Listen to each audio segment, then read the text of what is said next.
নমস্কার সকলকে, hello everyone. আজকে আমি আলোচনা করব ইম্পর্টেন্ট পুলিৎজার প্রাইজ কে কে পেয়েছেন। এর আগে আমি নোবেল প্রাইজের লিস্ট বলেছি, তারপর বুকার প্রাইজের লিস্ট বলেছি, আজকে পুলিৎজার প্রাইজের লিস্ট বলবো।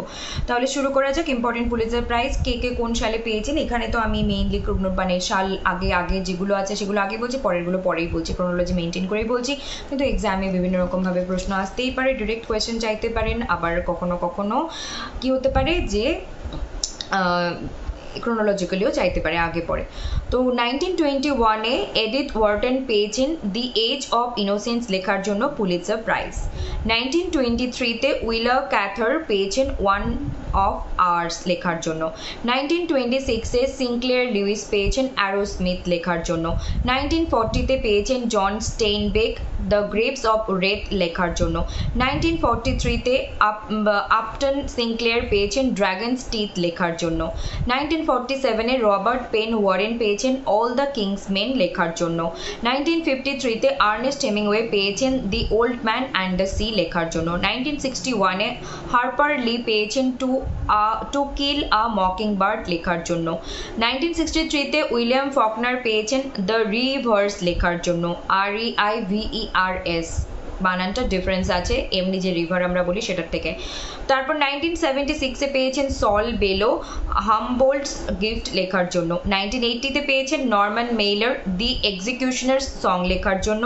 1982-তে জন আপডাইক পেয়েছেন র্যাবিট ইজ রিচ লেখার জন্য। 1983-তে অ্যালিস ওয়ালকার পেয়েছেন দ্য কালার পার্পল লেখার জন্য। 1988-এ টনি মরিসন পেয়েছেন বিলাভেড লেখার জন্য। 1989-এ অ্যান টাইলার ব্রিদিং লেসেন্স লেখার জন্য পেয়েছেন। 1991-এ জন আপডাইক র্যাবিট অ্যাট রেস্ট লেখার জন্য পেয়েছেন। 1998-এ ফিলিপ রোথ পেয়েছেন আমেরিকান প্যাস্টোরাল লেখাটি লেখার জন্য। 1999-এ মাইকেল কানিংহাম পেয়েছেন দ্য আর্স লেখার জন্য। 2000-এ ঝুম্পা লাহিড়ী পেয়েছেন ইন্টারপ্রেটার অফ ম্যালোডিস লেখার জন্য। 2007-এ কর্ম্যাক ম্যাককার্থি পেয়েছেন দ্য রোড লেখাটি লেখার জন্য। তাহলে এই গেল আমাদের ইম্পর্টেন্ট পুলিৎজার প্রাইজ যারা যারা পেয়েছেন তার লিস্ট। আজকে আমি আবারও মনে করিয়ে দিই যে আমার এই ইউটিউবে 196 প্রায় 200 ভিডিওস হতে চললো, কিন্তু এখানে আপনারা কি কি পাবেন আপকামিং ইউজিসি নেট এক্সামের জন্য।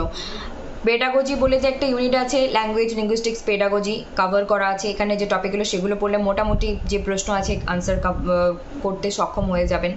তারপর এখানে কভার করা আছে ফিগার্স অফ স্পিচ, সবগুলো আলোচনা করা আছে এক্সাম পয়েন্ট অফ ভিউ থেকে। ফিগার্স অফ স্পিচ থেকে একটা প্রশ্নও যদি আসে, এগুলো যদি প্রয়োজন সেটা কভার করতে পারবেন।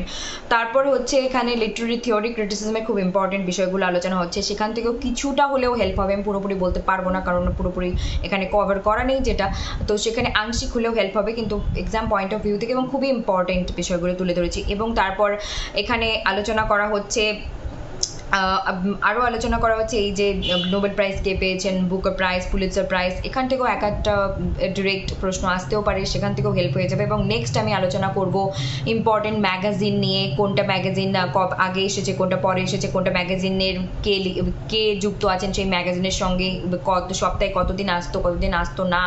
তো এই বিষয়গুলোও কিন্তু আলোচনা করা থাকবে আমার পরবর্তী ভিডিওতে। সবই এখন যা পড়াশোনা চলবে পুরো কাটায় 1 মাস, পুরো এক্সাম পয়েন্ট অফ ভিউ থেকে আপকামিং নেট এক্সামের জন্য। তারপর আমরা আবার নতুন করে ডব্লিউবি সেট হবে ডিসেম্বরে, তার প্রিপারেশনের আলাদাভাবে আমরা প্রস্তুতি নেব, তারপর গেট এক্সামের প্রিপারেশন নেব, তারপর আবার আদার্স অন্যান্য সেট এক্সামও থাকবে। সেই সব বিষয় যদি আপনারা জানতে চান তাহলে আমি আপনাদের জন্য নিজে পড়াশোনা করে নিয়ে আসবো, অবশ্যই এই জুন এক্সামটার পর।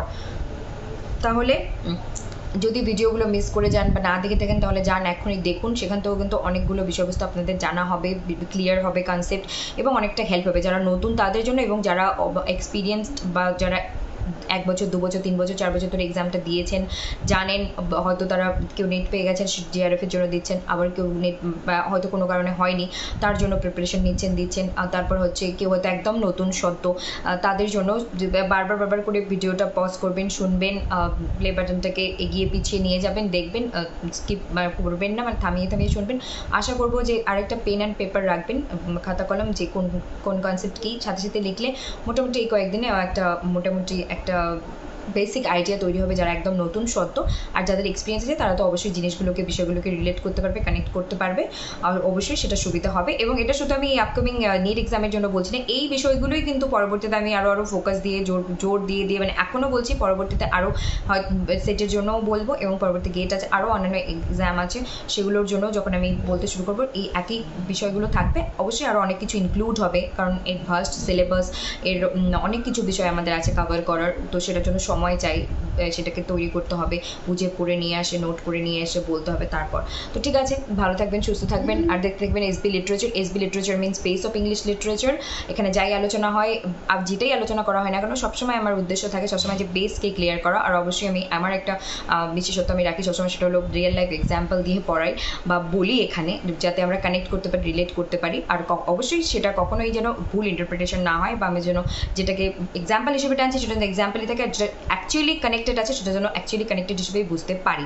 কোনো যেন মানে ভালো করে সরল পরিষ্কারভাবে বুঝতে গিয়ে যেন আবার নতুন একটা কোনো ডাউট তৈরি না হয়। আর অবশ্যই যদি হয় কোনো ডাউট বা কোনো প্রশ্ন বা কোনো দ্বিধা দ্বন্দ্ব, কমেন্ট বক্সে জানান, আমি একদম পড়ে দেখে আপনার প্রশ্নটা বুঝে ভেবে চিনতে পড়াশুনো করে তারপর আপনাদের আনসার নিয়ে আসবো, এবং অবশ্যই আপনাদের আনসার আমি দেবো, সময় সাপেক্ষ হলেও আমি দেবো। নমস্কার।